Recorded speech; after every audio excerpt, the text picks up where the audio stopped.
Rajya Sabha TV का ये बेहद ख़ास प्रोग्राम है गुफ्तगू, और गुफ्तगू में आज हैं हमारे साथ फिल्म पत्रकार, फिल्म समीक्षक और बेहद जाना पहचाना नाम अजय ब्रह्मात्मज।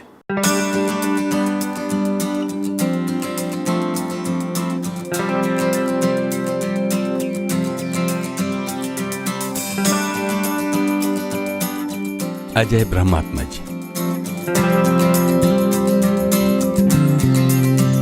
30 अक्टूबर 1959 को बिहार के छपरा में जन्मे अजय ब्रह्मात्मज पेशे से एक फिल्म क्रिटिक और जाने माने फिल्म पत्रकार हैं।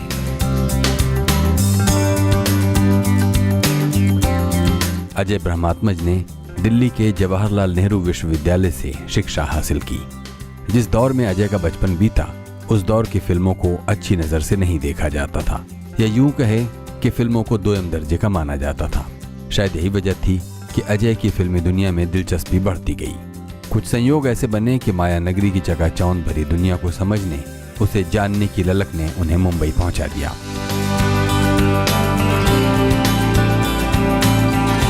उन्नीस सौ 1990 में मुंबई पहुंचे अजय ब्रह्मात्मज ने फिल्मी दुनिया को करीब से देखा, बारीकी से परखा और उसे समझने की कोशिश की। फिल्मों में बढ़ते रुझान के चलते अजय ने बतौर प्रोफेशन फिल्म पत्रकारिता को चुना और अखबारों और पत्रिकाओं में लिखना शुरू किया। अजय की समझ और संजीदगी ने उन्हें जल्द ही एक अलग पहचान दिलाई। फिल्मों को लेकर अजय ब्रह्मात्मज का अलग नजरिया और अलग सोच उन्हें दूसरे लोगों से अलग करता है। अजय ब्रह्मात्मज ने जहां बड़े बड़े कलाकारों के बेबाकी के साथ इंटरव्यू किए, तो वहीं फिल्मों के रिव्यूज भी अलग नजरिए से लिखे।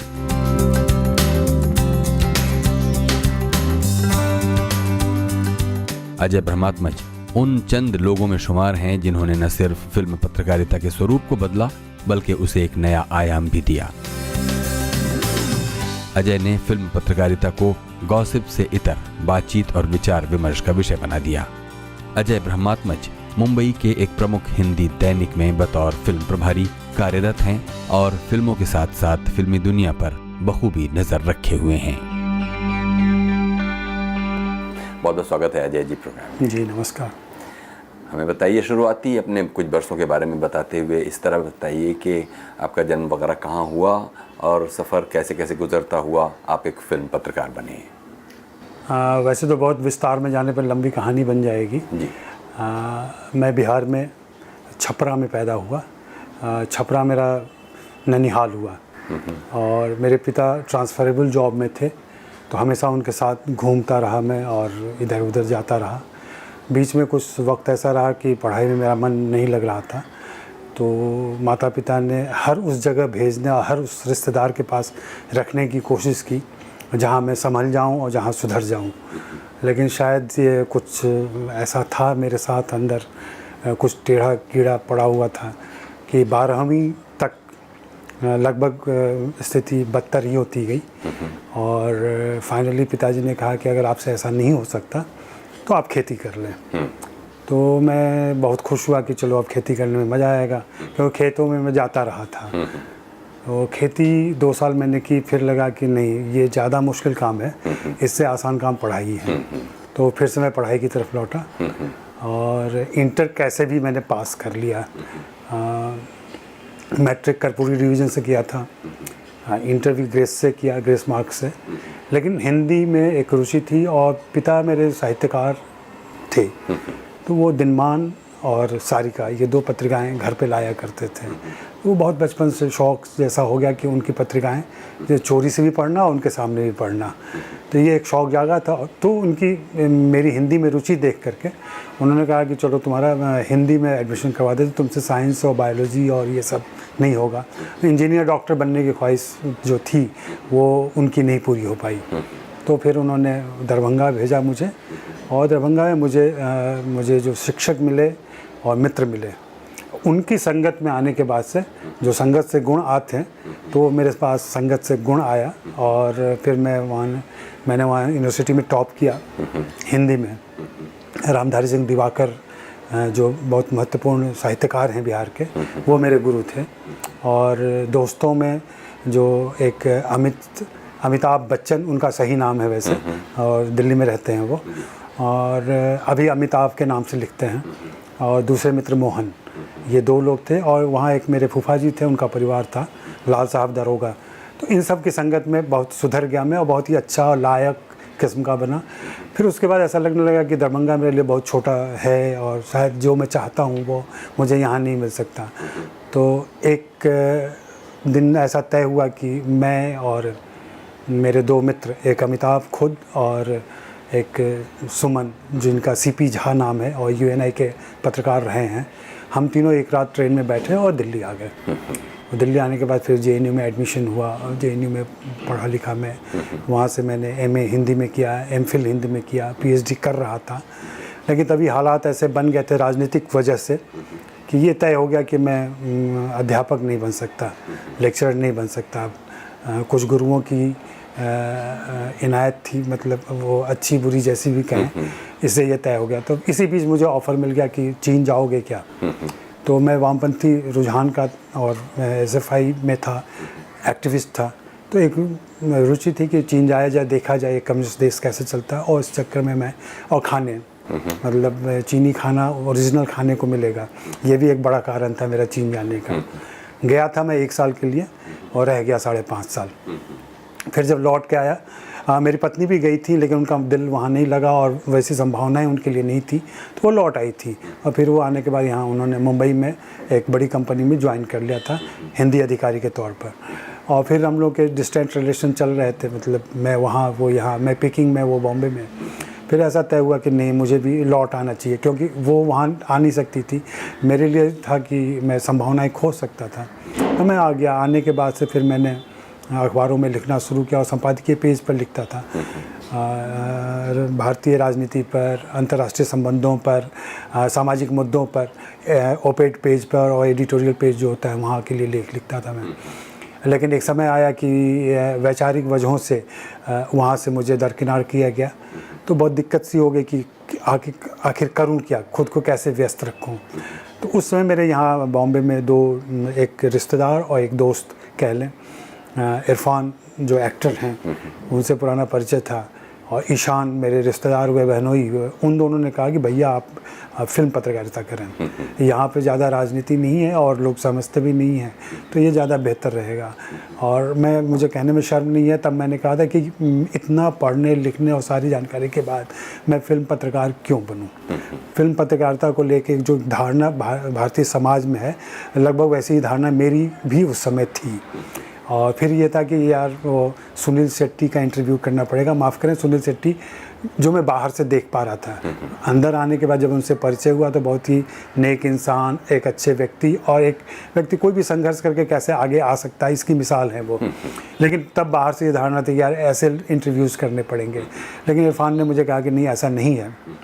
और उन्होंने पहला इंटरव्यू मेरा जो फिक्स किया था और जिससे मेरी रुचि और बढ़ी, वो थे बासु भट्टाचार्य। तो बासु भट्टाचार्य का मैंने, वो हम लोग बहुत थोड़ा ज़्यादा रैपिडली, बहुत तेज़ी से भागे, हम थोड़ा सा पीछे आते हैं जी।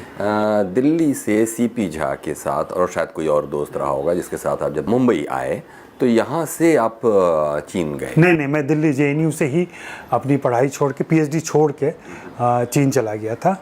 और वहाँ मैंने वहाँ के विदेशी भाषा प्रकाशन गृह में किताबों का ट्रांसलेशन किया। जो चीनी साथी चीनी से अंग्रेजी में करते थे, उसका परिमार्जन करता था मैं, और खुद अंग्रेजी से हिंदी में ट्रांसलेशन करता था। और वहाँ से एक पत्रिका आती थी चीन सचित्र, उसका संपादन भी करता था। ये इसका मतलब चीन जाने का जो संयोग बना होगा, ये आपके हिंदी की विशेषज्ञता के कारण बना होगा, ना कि वो कोई एक डेजिग्नेटेड कोई नौकरी जैसी चीज़ नहीं थी कि वहाँ पर कोई ओपनिंग थी और आपने अप्लाई किया और इस तरह? नहीं, ऐसा नहीं था। वो वहाँ बुलाते थे, सारे देशों से लोग जाते थे और विभिन्न भाषाओं के, तो हिंदी विशेषज्ञ के तौर पर रखा जाता था। हिंदी मैंने विशेषज्ञ हटा दिया था शब्द, मैं हिंदी सलाहकार कहता था, क्योंकि विशेषज्ञ का दर्जा पाना थोड़ा मुझे अच्छा नहीं लगता। वो तो एक विनम्रता की बात है आपकी। लेकिन फिर जब आप पीकिंग से वापस आए तो सीधे दिल्ली वापस आए या मुंबई? नहीं, मुंबई। मेरी पत्नी तब तक मुंबई आ चुकी थी और फिर ये तय हुआ कि मैं मुंबई में ही आऊँगा। और स्थायी नौकरी की उम्मीद कम थी और मैंने कोशिश भी नहीं की। और संयोग ऐसा हुआ कि उसके बाद मेरी दूसरी बेटी यहाँ पैदा हुई।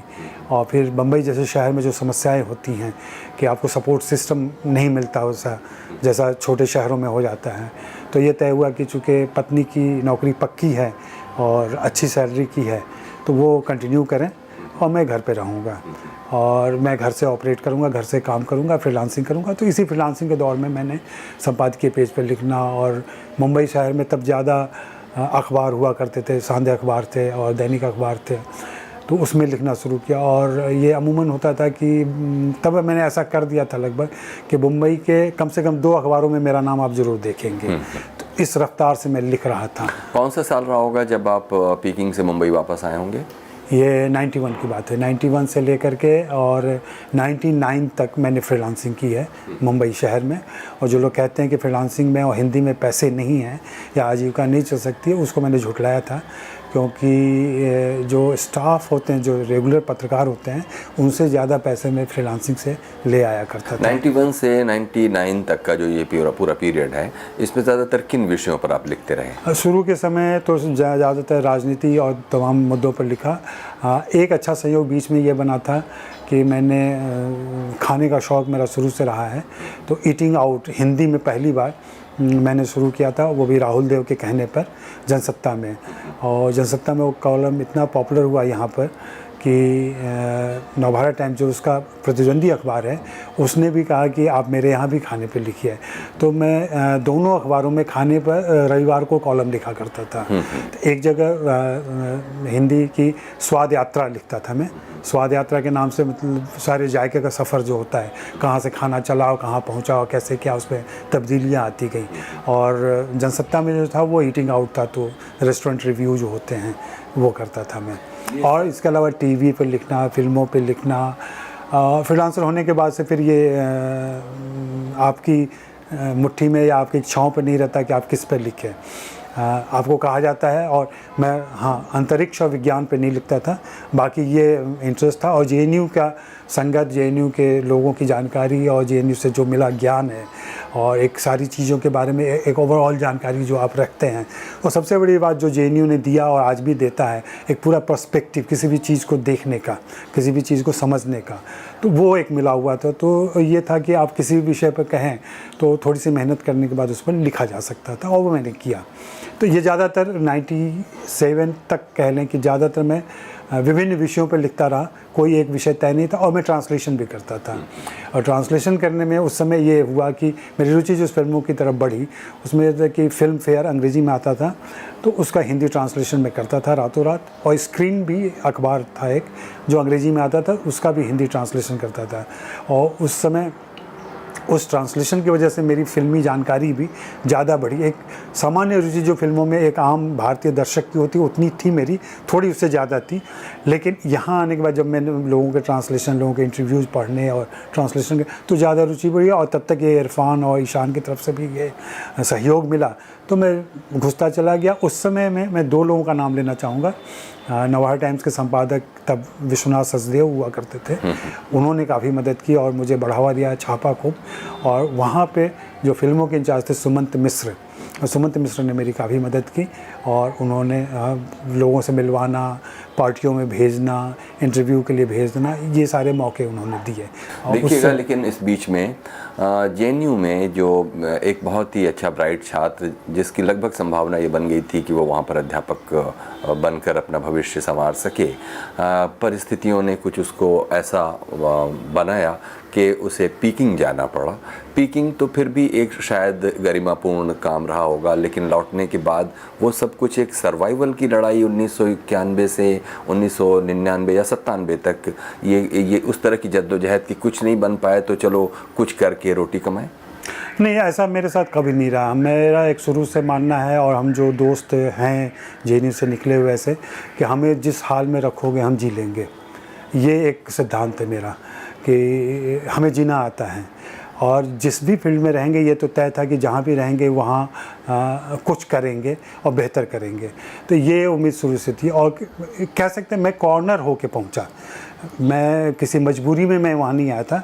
मुझे हिंदी पत्रकारिता में अगर लगातार मुझे ओपेड पर लिखने दिया जाता तो शायद हो सकता था कि आज मैं एक ओपेड राइटर या उस ढंग से विकसित हो जाता। लेकिन ऐसा हुआ कि वैचारिक वजहों से और किन्हीं और कारणों से, राजनीतिक कारणों से मुझे कॉर्नर किया गया। तब मुझे लगा कि ये विकल्प अच्छा है। और हाँ, शुरू में मुझे भी लग रहा था, जैसा सवाल आपने किया, कि इतना पढ़ने के बाद, और मेरे दोस्तों की भी राय थी कि सब यही फिल्म पत्रकारिता तुम्हें करनी थी तो ग्रेजुएशन के बाद ही चले गए होते, और इतनी पढ़ने की क्या ज़रूरत थी। लेकिन काम करने के बाद और लोगों से मिलने के बाद मुझे ये लगा कि नहीं, जो मैंने बीच में ज्ञान और अनुभव दोनों हासिल किया है वो मेरे काम आज आ रहा है। और ये शुरुआत से ही तय हो गया कि मैं जिससे भी मिलता था वो मेरे सवालों की वजह से मुझे जानते थे, इस वजह से नहीं जानते थे कि मैं किस अखबार से आया हूँ या किस पद पे हूँ, या क्योंकि मैं फ्रीलांसर था। लेकिन अमूमन सबके साथ ये हुआ कि जब भी मैंने किसी का इंटरव्यू किया उसने दोबारा मुझे ज़रूर याद किया और बुलाया और फिर बड़ी इज्जत से मुझे समय दिया और मुझसे बातें की, और ये लगातार होता गया। उसी की वजह है कि आज मेरे कुछ बहुत अच्छे दोस्त कह लें, हालांकि दोस्ती जैसी कुछ होती नहीं है, वो फिल्म पर्सनालिटीज़ के साथ हैं, फिल्म के बड़े स्टार्स हैं वो आज भी मुझसे बातें करते हैं, कभी टेक्स्ट करूं तो जवाब देते हैं। और ये मैं कह सकता हूं कि अब हम लोग फिल्म पत्रकारों की वैसी अंतिम पीढ़ी हैं जिनके स्टार के साथ सीधे संबंध हैं। अब ये सीधे संबंध का सिलसिला ख़त्म होता जा रहा है, बीच में काफ़ी सारे मैनेजर्स और सारे लोग आ गए हैं। लेकिन वो ऐसा इसी वजह से हुआ कि आपके सवाल सारगर्भित होते थे, उनका एक पर्सपेक्टिव होता था, उनका कुछ मायने होता था, सिर्फ ये नहीं पूछते थे कि इस फिल्म में आपका रोल क्या है। ये जो आपकी हार्डकोर फिल्म पत्रकारिता है उस सिलसिले में ये बातों का सिलसिला जारी रखेंगे अजय जी, क्योंकि देखिए ईशान और इरफान के कहने पर ये जो वेरिड फिल्म जर्नलिज्म के जो दूसरे एस्पेक्ट थे फिल्म फ्रीलांसिंग के, उसके बाद अब जब फिल्म राइटिंग और फिल्म जर्नलिज्म की तरफ आए उसने तो बिल्कुल चीज़ों को बदल दिया, और उसके बाद कुछ स्थायित्व सा जैसा कुछ आया होगा, इस बारे में बात करेंगे। लेकिन अभी एक छोटा सा ब्रेक लेंगे। अभी वक्त है एक छोटे से ब्रेक का। ब्रेक के बाद हाजिर होते हैं और बातें जारी रखते हैं जाने माने फिल्म पत्रकार और फिल्म संपादक अजय ब्रह्मात्मज के साथ।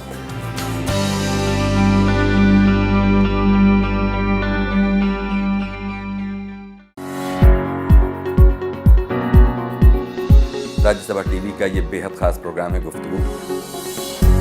नए चेहरे, बड़े बड़े नाम। दो तरह के हीरो होते हैं, हम पर्दे पे नहीं आने वाले हीरो थे उस टाइम। बड़ी खतरनाक चीज, तो मार डालती है। हम कई बार उन सारे लोगों को भूल जाते हैं जो कि आपकी जिंदगी के बहुत बड़े हिस्सेदार होते हैं। मुझे एक बड़ी गाड़ी खरीदनी है, उस बड़ी गाड़ी उतनी ही देर में यहाँ से अंधेरी जाएगी जितनी देर में मेरी छोटी गाड़ी चलती है। ये मोह के धागे तेरी उंगलियों से उलझे, कोई टोह ना लागे, किस तरह बिरहा ये सुलझे। देखिए गुफ्तगू सीजन 5 सिर्फ राज्यसभा टीवी पर।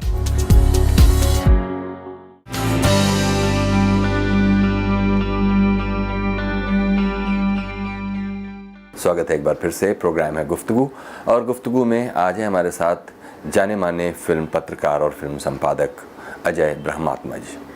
अजय जी, ब्रेक से पहले आपने बताया कि किस तरह एक दौर फ्रीलांसिंग का गुजरा और उसके बाद ईशान अपने दोस्त और इरफान के कहने पर या उनकी सलाह के साथ आप फिल्म पत्रकारिता में धीरे धीरे आने लगे।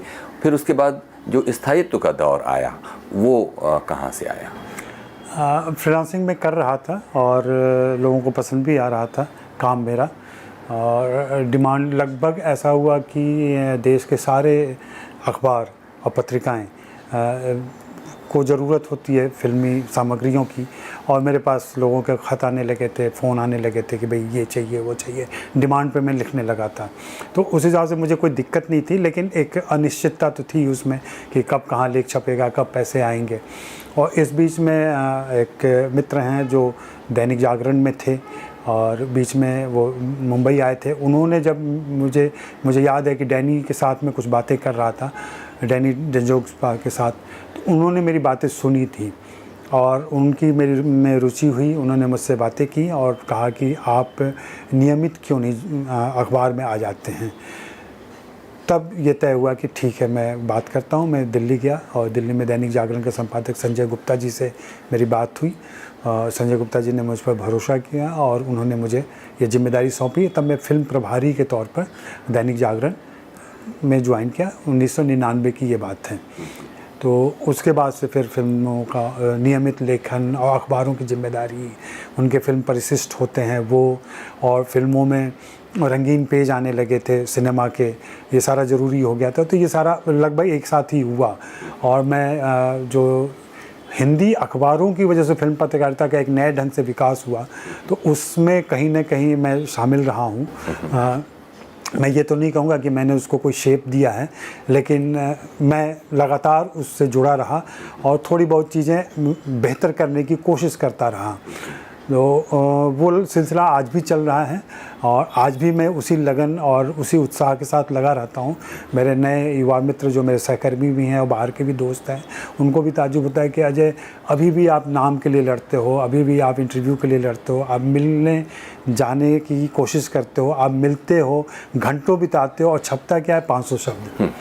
तो इतनी की ज़रूरत क्या है, ये तो फ़ोन पर बात हो सकती है, 5 मिनट और 500 शब्द लिखे जा सकते हैं। लेकिन नहीं, मेरी रुचि कुछ ज़्यादा है लोगों में। और उससे बड़ी, जब आप किसी भी फील्ड में, फिल्मों का तो बहुत ही एक आकर्षण है पूरे समाज में और लोग मिलना और जानना चाहते हैं, उनको करीब से जानना, उनकी जद्दोजहद को देखना और फिर उनकी जो जीत है उनकी खुशी में शामिल होना, उनके हार में गमगीन होना, ये सारा सब कुछ एक नए ढंग के संबंध विकसित करता है। और फिर मैं इसको जीने लगा। हाँ, एक चीज़ मैं तमाम पत्रकारों से भी कहता हूँ और ख़ुद भी मानता हूँ कि हमारे एक डर रहता है कि हम रिफ्लेक्टेड ग्लोरी में न जीने लगे। आज देश के जो पॉपुलर स्टार है, मान लीजिए दीपिका पादुकोण हैं या रणवीर सिंह हैं, आप उनसे मिलते हैं, वो आपके गले मिलते हैं और ये कहीं गलतफहमी नहीं होनी चाहिए कि वो आपके दोस्त हो गए हैं। ऐसा नहीं होता, ये हमारा काम का संबंध होता है और वो इसलिए पसंद करते हैं कि आप उनसे कुछ बेहतरीन व्यवहार करते हैं, अच्छे सवाल करते हैं, उनको अच्छी तरह से पेश करते हैं, इसलिए वो आपको दोस्त मानते हैं और आप भी उन्हें दोस्त मानते हैं क्योंकि वो आपकी ज़रूरत पे हाजिर हो जाते हैं। इसके अलावा लेकिन बहुत सारे पत्रकारों को ये गलतफहमी है और दिल्ली में पत्रकारों को ये गलतफहमी है कि सरकार वो चलाते हैं और मुंबई के फिल्म पत्रकारों को ये गलतफहमी है कि फिल्म स्टार वे बनाते हैं और बिगाड़ते हैं। आपने ये बात सही कही कि ये जो 500 शब्दों के लिए की जाने वाली जद्दोजहद है वो भी एक अजीब स्थिति है, क्योंकि पॉपुलर जो मीडिया, चाहे वो प्रिंट में हो या फिर इलेक्ट्रॉनिक मीडिया, जिसमें करीब करीब अगर कभी फ़िल्म की चर्चा होगी भी तो प्रमोशन ओरिएंटेड ज़्यादा होगी। फ़िल्म के दर्शक को फ़िल्म के साथ उसका कोई ऐसा अच्छा सार्थक संबंध और उसका कनेक्ट बन पाए, इसके लिए ये जो मौजूदा फ़िल्म पत्रकारिता है बहुत ज़्यादा योगदान नहीं कर पाती है। धीरे धीरे अखबारों में और टेलीविज़न में इसके लिए जगह कम होती जा रही है। लेकिन आपने इस काम में एक बड़ा अच्छा सा संतुलन बनाया हुआ है। एक तरफ वो जो उसका पॉपुलर डिमांड है उसको भी आप कैटर करते हैं, लेकिन साथ ही साथ उसके साथ जो उसका सब्सटेंस है उसका भी साथ नहीं छोड़ते। ये करने का निर्णय क्या आपका खुद का है या फिर धीरे धीरे करके आपने अपने पाठकों से इस बात की मांग को देखते हुए इसे बनाए रखा है? मैं फिर से इसमें वही JNU की दुआएं दूंगा। अपना जो रिसर्च करता था मैं, वो शैली और शिल्प मैंने वहाँ से ली है। अमूमन मैं बहुत सारे, जैसे फसल काटते हैं ना, तो मैं फसल काटने की तरह मान लें कि पुआल के साथ धान भी आप काट रहे हैं, हाँ, तो उसके साथ पुआल भी आ रहा है, फिर उसकी दौनी करते हैं, फिर बिछौनी करते हैं, फिर सारा करते हैं, फिर वो धान निकलता है उसमें से। तो मेरे पूरे इंटरव्यू का सिलसिला वैसा चलता है। मैं फसल का, जब मैं बात कर रहा होता हूँ तब मैं फसल काट रहा होता हूँ और फिर फसल काट के घर ले आता हूँ और फिर उसमें से अनाज चुनता हूँ और फिर वो पाठकों के सामने पेश करता हूँ। दूसरे लोग क्या कर रहे हैं कि वो फसल काटते हैं, उसी को पेश कर देते हैं, तो वो आपको पुआल भी मिलता है, उसमें सारा वो जो अनुपयोगी चीज़ें हैं वो भी मिलती हैं आपको। मैं कोशिश करता हूँ और मैं वही कह लें कि उसका सांद्र रूप उसको पकाता हूँ थोड़ा सा और उसके बेहतरीन हिस्सा ले करके 2 घंटे की बातचीत करने के बाद हो सकता है कि मैं 1000 शब्द लिखूँ।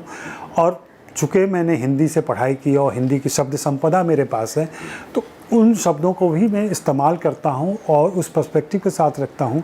तो 500 शब्द के मेरे लेख और 500 शब्द के किसी और के लेख आप पढ़ेंगे तो उसमें एक भिन्नता नज़र आएगी, और जिसको गहराई वाली बात कहते हैं वो आपको लगेगा कि आप उसी में गहरे में उतर रहे हैं। थोड़ा सा जितनी कोशिश हो सकती है वो करता हूँ। दूसरा, मेरे सामने एक बड़ा उद्देश्य है जो ज़िंदगी का एक बहुत बड़ा मेरे चाहता हूँ करना। कर पाऊँगा कि नहीं कर पाऊँगा ये नहीं मालूम, लेकिन चीज़ें हैं मेरे पास। मेरे पास 99 से अभी तक किए गए सारे इंटरव्यूज़ हैं रिकॉर्डेड। पहले मैग्नेटिक टेप था, उसमें है, बाद में डिजिटल सिस्टम हो गया, उसमें है।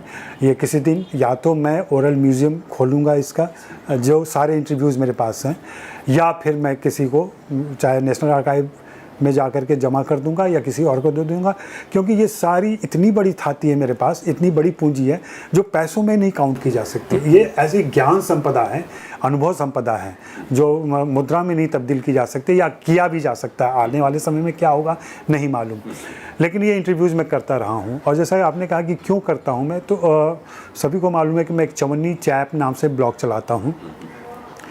जितने इंटरव्यू मेरे अखबार में छपते हैं उसके डिटेल और उसके विस्तृत इंटरव्यू मेरे चवन्नी चैप पर छपते हैं, और बहुत सारे मेरे पाठक अपनी सुविधा से पूरी दुनिया के वहाँ आकर के मुझे पढ़ सकते हैं। अखबार का क्या है, आज छपा कल आप नहीं पढ़ेंगे, लेकिन चवन्नी चैप पर अगर मैंने उसे डाल दिया है, चाहे वो रिव्यूज़ हो या लंबे इंटरव्यूज़ हों, और मेरे लंबे इंटरव्यूज़ काफ़ी पसंद किए जाते हैं, जो अब तक मैं किसी प्रकाशक को नहीं दे पाया। वो एक अलग राजनीति है, फिल्म पत्रकारिता और लेखन और प्रकाशन की, उस पर कभी मौके मिले तो बात किया जाएगा। लेकिन वहाँ मुझे करने से बहुत खुशी होती है कि लोग वहाँ पढ़ने आते हैं और फिर चाहते हैं कि अगला इंटरव्यू मैं किसका कर रहा हूँ, जहाँ वो बातें कर सकें। फिर मैंने अभी सोशल मीडिया का इतना बड़ा असर हो गया कि मैं देख रहा हूँ कि ट्विटर, फेसबुक और इन सारे मीडियम से आप कैसे कनेक्ट बना सकते हैं अपने रीडर्स से। अब जैसे हाल ही में मनोज वाजपेयी से मैंने जब इंटरव्यू किया तो मैंने फेसबुक पर डाल दिया कि मनोज से सवाल पूछें। मुझे बिल्कुल भरोसा नहीं था, आधे घंटे के अंदर मेरे पास 20 सवाल थे, और जो बिल्कुल एक आम पत्रकार जो पूछता है उससे अलग सवाल थे। ये दर्शकों के सवाल थे, और बहुत ही ईमानदार जिज्ञासाएं या ईमानदार आलोचना उसमें रहती है। यहाँ पर एक आपको टोकेंगे, कुछ आपने ये भी देखा होगा कि जो पुराने पत्रकार थे, फिल्म पत्रकार, चूँकि मुंबई में रहते हुए अब आपको अच्छा समय हो गया, जो पुराने फिल्म पत्रकार थे उनसे जब आपकी बातें होती हैं तो वो क्या बताते हैं कि अब इसमें ख़ास तौर पर मूल्यों में, फिल्म पत्रकारिता के मूल्यों में, अप्रोच में, उसको मिलने वाले स्पेस में किस तरह का कोई एक गुणात्मक बदलाव जैसा आ गया है? नहीं, वो तो आया, गुणात्मक बदलाव तो बहुत अवश्यंभावी तरीके से है, क्योंकि समय बदला है और चीज़ों को पेश करना, जो फिल्म रिलीज़ होती है, अभी सारी जो चर्चा पत्रकारिता की होती है या जो हम लोग करते हैं वो रिलीज़ सेंट्रिक होती है। फिल्म जब रिलीज़ होती है तभी स्टार अवेलेबल होते हैं और तभी सारी एक्टिविटीज़ चलती है और सारी सुविधाएं मिलती हैं आपको, उस समय आप करते हैं। पहले ऐसा नहीं होता था, मैं भी जब आया तब भी ऐसा नहीं होता था। लेकिन तब एक समस्या थी कि हिंदी के पत्रकार, माफ़ करेंगे इस शब्द के लिए, लेकिन झोलटंग पत्रकार कहे जाते थे। इसका मतलब? झोलटंग मतलब एक थैला लटकाए हुए हैं, बहुत ही कह लें कि बहुत तैयारी के साथ नहीं है वो, और कपड़े भी जैसे तैसे मुड़े तुड़े पहने हुए हैं। उन्होंने जैसे मान लिया है कि यही हम हैं, मतलब एक गरीब पत्रकार दिखना और वैसा ही व्यवहार करना, ये उनके चप्पल फटी हुई है या कुछ और है, इस ढंग से। मैंने शुरू से इस बात को रखा कि अगर मैं किसी से मिलने जा रहा हूँ तो मैं टैक्सी से जाऊँगा या सुविधाजनक तरीके से जाऊँगा, क्योंकि जब मैं मिल रहा हूँ तो मेरे चेहरे से पसीना न टपक रहा हो, सामने वाला ये महसूस करे कि मैं भी उसके बराबर या उसके हैसियत का हूँ। ठीक है कि मेरा फील्ड अलग है, उनका फील्ड अलग है, लेकिन हम बराबर के हैसियत से मिलें, हम याचक और दाता के भाव से न मिलें। और इसका बहुत बड़ा फ़र्क पड़ता है कि आप कैसे मिलते हैं, आपका एटीट्यूड क्या है। वो एटीट्यूड चेंज मैंने लाने की कोशिश की, और मैं हमेशा अपने कलीग को, जो भी मेरा ज्वाइन करता है, मैं सबसे पहले कहता हूँ कि अपने कपड़े पर ध्यान दो, क्योंकि हम एक ऐसे फील्ड में काम करते हैं जो ग्लैमर की दुनिया है, और ग्लैमर की दुनिया होने का मतलब है कि सिर्फ बातों से या बोलने से बात नहीं बनती, आपका अपीयरेंस भी एक मतलब रखता है। लेकिन सिर्फ इतना ही नहीं, खुद आप ये सब कुछ करते हुए क्या अपने पेशे को, फिल्म पत्रकारिता नाम के पेशे को इतना गरिमापूर्ण और इतना बराबरी के स्तर पर ले आ पाए, जो कि कभी गुजरे दौर में सिनेमा इंडिया जैसे मैगजीन्स के जो एडिटर्स हुआ करते थे वो इक्वल फुटिंग पर प्रोड्यूसर्स के साथ या जो भी फिल्म स्टार्स थे उनके साथ, बल्कि कुछ कई बार तो एक पायदान ऊपर ही वो एक बार्गेनिंग पोजीशन में होते थे। लोगों को लगता था कि उस पत्रिका में या उसके अलावा भी कुछ और पत्रिकाएं हुई और फिल्म पत्रकार हुए जिनका चीज़ों को शेप करने में, बदलने में, ओपिनियन बिल्डिंग में एक रोल होता था। अभी जाकर ये जो फिल्म पत्रकारिता है उसमें आम तौर पर क्या आपको नहीं लगता कि आप एक रिसीविंग एंड पर हैं और आपके ऊपर कुछ उपकार किया जा रहा है? जितने बड़े पैमाने पर पब्लिसिटी और प्रमोशन पर पैसा फेंका जाता है उसमें आपको भी लुभाने के लिए, आपकी ओपिनियन को प्रभावित करने के लिए वो सारे साम दाम दंड भेद मौजूद हैं? हाँ, ये तो बिल्कुल किया जा रहा है, लेकिन वही वहाँ तब आपका विवेक और आपकी अपनी पढ़ाई लिखाई और आपका पर्सपेक्टिव ये काम आता है, क्योंकि मौके तो वही मिलेंगे, वही 15 मिनट का समय आपको मिलना है। चूँकि मैं एक बड़े अखबार में काम करता हूँ तो मुझे ये समय अलग से मिल जाता है और एक अनुभव रहा है वो मुझे जो नए लोग हैं मुझे चेहरे से जानते हैं, नाम से जानते हैं, जैसे भी है, तो एक इज़्ज़त और एक बराबरी का स्तर मुझे मिल जाता है। बाकी हिंदी पत्रकारों को, ख़ास करके मैं हिंदी पत्रकार नाम ले रहा हूँ, हिंदी पत्रकारों को ये सहूलियत नहीं मिल पाती है, उनके साथ दिक्कत होती है। उन सभी को मैं यही सलाह देता हूँ कि अगर आप ग्रुप में भी बात कर रहे हैं, कहीं जा रहे हैं, तो आपके सवाल इतने नुकीले और बेहतरीन होने चाहिए कि वो चुभें उनको। चुभने का मतलब ये सिर्फ उनको जख्मी करना नहीं होता है, उनको खुश करना भी हो सकता है, उंगली लगने से गुदगुदी भी हो सकती है। सीधा सा मतलब है कि आपको वो याद रखें और पहले वो चेहरे से याद रखेंगे, फिर आपको नाम से याद रखेंगे और फिर आपको काम से याद रखेंगे। ये तीनों में एक वक्त लगता है और लेकिन अभी के जो पत्रकार नए आए हैं उनमें थोड़ी पेशेंस की कमी है और कई बार ऐसा भी लगता है कि वो एक रूटीन काम की तरह लेते हैं, जाओ या मतलब वो कभी नहीं भी गए और एक टेप भेज दिया तो भी उनका काम चल जाता है। तो पत्रकारिता तो वैसे भी हो सकती है और हो जा रही है। वही है कि आपकी संलग्नता कितनी है, आप कितना इन्वॉल्व हो, और अगर इन्वॉल्व होते हो तो आपको ज़्यादा बेहतर चीज़ें मिलती हैं और वो हम करते रहते हैं। इसका दबाव है क्योंकि स्टार आपको तभी मिलेगा जब वो चाहेगा। फिल्मों के जो निश्चित स्टार हैं वो तभी मिलेंगे जब उनकी फिल्म रिलीज़ पर आएगी। लेकिन यहाँ एक सिलसिला ये भी बनता है कि भाई आप अगर एक फिल्म पत्रकार हैं तो आपको इतिहास और उनके आने वाली चीज़ों की जानकारी है, तो एक पर्सपेक्टिव में उसके पहले से आप बातें कर सकते हैं, अपने अखबारों को दे सकते हैं। दर्शकों की और पाठकों की ऐसी कोई डिमांड आपके पास नहीं है। हम क्या पढ़ाना चाहते हैं और हम क्या दे रहे हैं उनको, ये कई बार हम तय करते हैं और पाठकों को उसकी आदत हो जाती है, फिर वो वैसे ही मांगने लगते हैं और हम फिर ये कहते हैं कि नहीं, पाठक हमसे यही चाहता है। तो कई बार हमारी लापरवाही है और हिंदी पत्रकारिता या फिल्म पत्रकारिता के साथ एज सच ये जुड़ा हुआ है कि बहुत ही गैर जिम्मेदार पत्रकारिता है ये, क्योंकि दूसरे किसी भी फील्ड में आप कुछ भी बात लिखें तो आप पर मानहानि का मुकदमा हो सकता है, आपको कोर्ट में घसीटा जा सकता है। लेकिन फिल्म पत्रकारिता में आपने किसी बड़े स्टार के बारे में कुछ उनके बेडरूम की बातें लिख दी तो वो स्टार आपके पास पलट कर नहीं आता जब तक उसका निजी नुकसान नहीं हो रहा हो कि आपने ऐसा क्यों लिखा हो, किस आधार पर लिखा। हम अपने देखने वालों को याद दिला दें कि आप गुफ्तगू में आज मिल रहे हैं अजय ब्रह्मात्मज के साथ, जो कि बड़े ही मशहूर फिल्म पत्रकार और फिल्म संपादक हैं। बातों का ये जो सिलसिला है उसको आगे बढ़ाते हुए हम अजय ब्रह्मात्मज का पहले तो आपका बहुत बहुत हम शुक्रिया अदा करना चाहते हैं कि आपने अपने इतने व्यस्त शेड्यूल में से हमारे लिए इतना वक्त निकाला है। फिल्म पत्रकार और समीक्षक विनोद भारद्वाज अपने एक संस्मरण हमको सुनाते हुए बताते हैं कि किस तरह से किसी एक पर्टिकुलर फिल्म की स्क्रीनिंग में उनको बुलाया गया और जो बुलाने वाले थे वो जाहिर है कि आयोजक बाहर खड़े हुए थे और फिल्म अच्छी नहीं थी और उसको देखने के बीच में ही वो निकल कर जाने लगे। और वो एक कशमकश ऐसी होती है कि जिसने आपको बुलाया है वो बाहर खड़ा है और अब आप फिल्म छोड़कर बाहर जा रहे हैं। ऐसी जब स्थितियां आती हैं, कुछ ऐसे एनेक्डोट्स आप भी हमारे लिए याद कीजिए, क्योंकि हर हफ्ते आपको कई फिल्में देखने का मौका मिलता है और तब इसको कैसे मैनेज किया जाता है? मैं सबको बताता भी हूँ कि बुरी फिल्म अगर संयोग से, एक तो ऐसा होता है कि हम घर से ये सोच कर नहीं निकलते हैं कि आज एक बुरी फिल्म देखेंगे और उसकी बहुत ही तिक्त आलोचना करेंगे या उसकी समीक्षा करेंगे। हम हमेशा घर से ये सोच कर निकलते हैं कि आज एक बेहतरीन फिल्में देखने का मौका मिलेगा। लेकिन अगर वो फिल्म बुरी निकलती है तो पूरा माहौल जो होता है, मैं जिसको कहता हूँ वो मातम वाला हो जाता है कि किसी के मातम पुरसी के लिए आप गए हों। और फिर जब आप निकलते हैं तो बोलते कुछ नहीं हैं, सिर्फ हाथों से और इशारों से बातें होती हैं। और जहाँ लगभग मैं खुद को वैसी स्थिति पाता हूँ ये समझाने की भाई जो होना था सो हो गया, अब आपको आगे दुनिया देखनी है। और वो जैसे जो कहते हैं आप श्मशान से या कब्रिस्तान से निकलते समय रिश्तेदारों को या घर परिवार के लोगों को, लगभग वैसी ही स्थिति निर्देशक और निर्माता के साथ और हमारी जो उसमें शामिल होने आए हैं उनकी हो जाती है। जहाँ आप हाथ धीरे से थामते हैं, हाथ अपने दबाव महसूस करवाते हैं कि भाई मैं आपके साथ हूँ, लेकिन कुछ किया नहीं जा सकता, ये तो जा चुके अब, हाँ फिल्म तो निकल गई, अब आपके हाथ से कुछ नहीं हो सकता।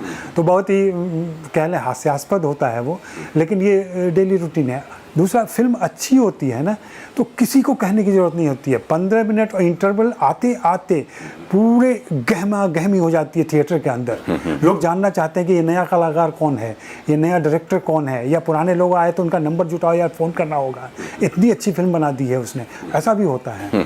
मुझे याद है बैंड बाजा बारात जब हम देखने गए थे, किसी को नहीं मालूम था कि रणवीर सिंह कौन है, उस फिल्म का डायरेक्टर कौन है। और इंटरवल आते आते ये हालत हो गई थी कि वहाँ जो उस फिल्म से संबंधित पीआर थे तो उनको नंबर जुटा के देना पड़ रहा था, भाई ये नंबर है, ये नंबर है, ये नंबर है, और वहीं से बज़ बन गया। तो फिल्मों का बज़ ऐसा बनता है कई बार, और चूँकि फिल्म अच्छी थी तो ऐसा हो गया। लेकिन ये जैसा आपने कहा कि इस तरीके के अनुभव होते हैं जो बहुत ही बुरे भी होते हैं कई बार।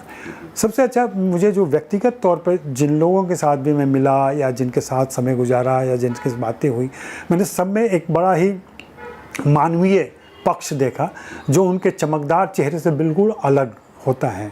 और मैं इसको बार बार दोहराता हूँ कि एक बार बारिश में, बहुत तेज़ बारिश जो बम्बई में होती है, और मैं गया था इंटरव्यू करने के लिए ऐश्वर्या राय का, और मेरी तबीयत भी थोड़ी ख़राब थी, जुकाम भी था, और मैं पूरा गीला हो चुका था ऊपर से नीचे तक बारिश में। और जब मैं अंदर घुसा तो सामने से वो आती हुई मुझे दिखी, और उन्होंने मुझे देखा और कहा कि अजय जी आप तो पूरे गीले हो गए, इसमें कैसे बातें हम लोग करेंगे, क्या होगा। और यहाँ एसी, मतलब फुल ऑन एसी है। और लोगों को यकीन नहीं होगा, उन्होंने खुद टॉवल मंगवाया, उन्होंने सिर पोछा मेरा, टॉवल लिया सूखा ताकि आप बदन सुखा लें। और ये एक स्टार को बिल्कुल ज़रूरत नहीं है कि आप किस हालत में हैं, ये पूरा डिपेंड, ये उनका मानवीय चेहरा होता है। मतलब बातें करते समय भी आपकी आंखें नम होने लगते हैं ऐसे मानवीय चेहरों को याद करते हुए।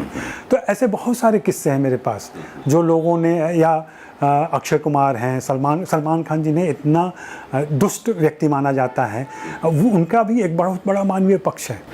हाँ, तो इन लोगों का। और दूसरा जो हम देखते हैं या मजाक करते हैं इनका, कभी आप इनको शूट करते हुए देखें, कभी इनको काम करते हुए देखें, जब ये घंटों बगैर खाए पिए तेज़ रोशनी में हज़ारों की भीड़ के सामने उस इमोशन को जाहिर कर रहे होते हैं जो हम अमूमन अपने 3 आदमी के सामने नहीं कर पाते हैं। हम अपनी पत्नी, अपनी बेटी को भी लोगों के सामने नहीं प्यार कर सकते, ये मानवीय व्यवहार है। हाँ, ये संकोच है हमारा। लेकिन उनको एक अपरिचित के सामने वैसी चीज़ें करनी पड़ती हैं जो एकदम आपको स्वाभाविक लगे। ये आसान काम नहीं है। ये जो कायांतरण होता है उनका, कैमरा ऑन होते ही जैसे वो बदलते हैं, ये बहुत बड़ी तपस्या है, बहुत बड़ी साधना है। वो योगी ही कर पाते हैं, मतलब वर्तमान योगी हैं ये लोग। भले ही हम उनके बारे में, और मुझे कई बार दुख होता है अब जब मैं उनको करीब से जानता हूँ। आने के पहले ज़रूर मेरी धारणा वैसी ही थी जैसे भारतीय समाज की है, लेकिन अब अगर मुझे कोई थर्ड पर्सन में भी बात करता है, अगर कोई मुझसे कहे कि दीपिका क्या करती है, तो मुझे दुख होता है। आप दीपिका क्या करती हैं तो कह सकते हैं ना हिंदी में, तो ये आपको अधिकार नहीं मिलता। या उनके प्रति थर्ड पर्सन में बातें करना, या और उनकी ज़िंदगी में क्या चल रहा है, रणबीर के साथ क्या हो रहा है उनके साथ, तो ये गॉसिपिंग, पूरा देश गॉसिपिंग में ज़्यादा बिलीव करता है और वो चाहता भी है।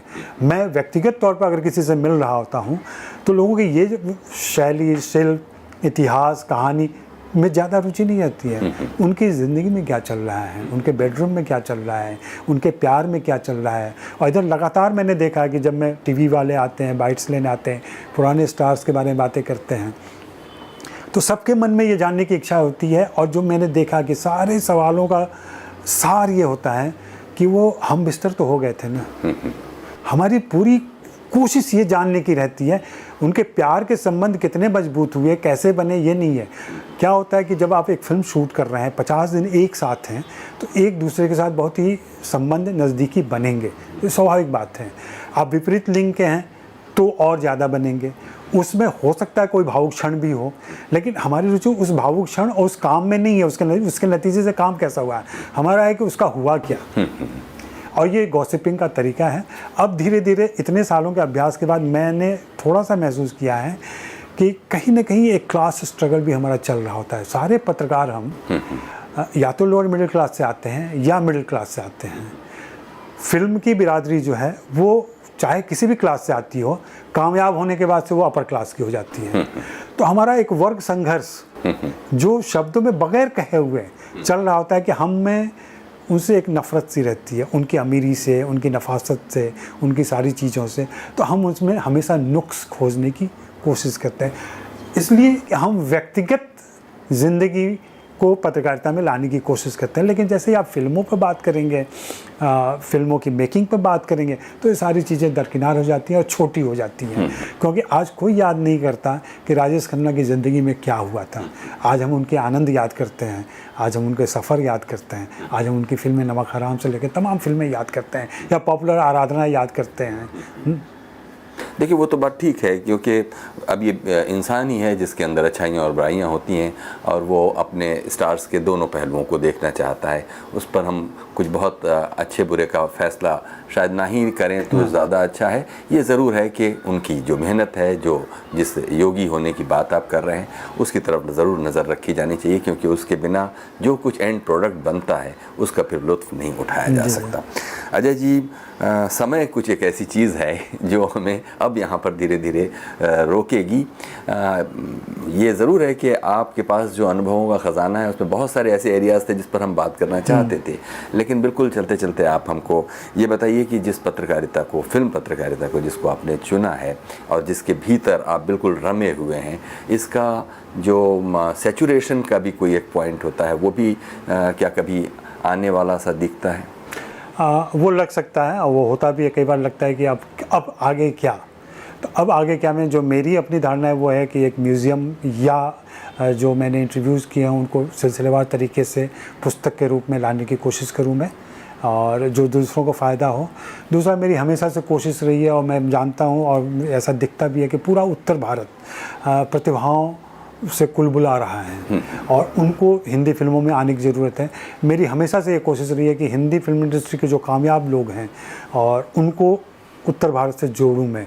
कैसे हो सकता है उसकी कोशिश करता रहता हूं मैं, और इन दोनों को मिलवाने की, चाहे वर्कशॉप के ज़रिए हो, लेक्चर के ज़रिए हो, लोगों से मिलने के ज़रिए हो। कई बार लोगों को लगता है कि मैं पक्षपात करता हूं उत्तर भारत का, तो हाँ मैं करता हूं। इसलिए करता हूं कि मुझे लगता है कि उत्तर भारतीय हिंदी फिल्म इंडस्ट्री में उस ढंग से ध्यान में नहीं रखे जाते हैं और उनको जिस फुटिंग की ज़रूरत है वो नहीं मिल पा रहा है उनको, और उसके लिए थोड़ी सी उनको मतलब कभी उंगली पकड़ लेने की ज़रूरत है, कभी थोड़ा पावदान पर चढ़ा देने की ज़रूरत है। वो थोड़ा सा मिल जाए तो अब प्रतिभा की कमी नहीं है, क्योंकि मैं मानता हूँ कि पिछले 15 सालों में जो हिंदी सिनेमा का विकास हुआ है वह ऐसी ही प्रतिभाओं से हुआ है जो मुंबई की नहीं रही हैं।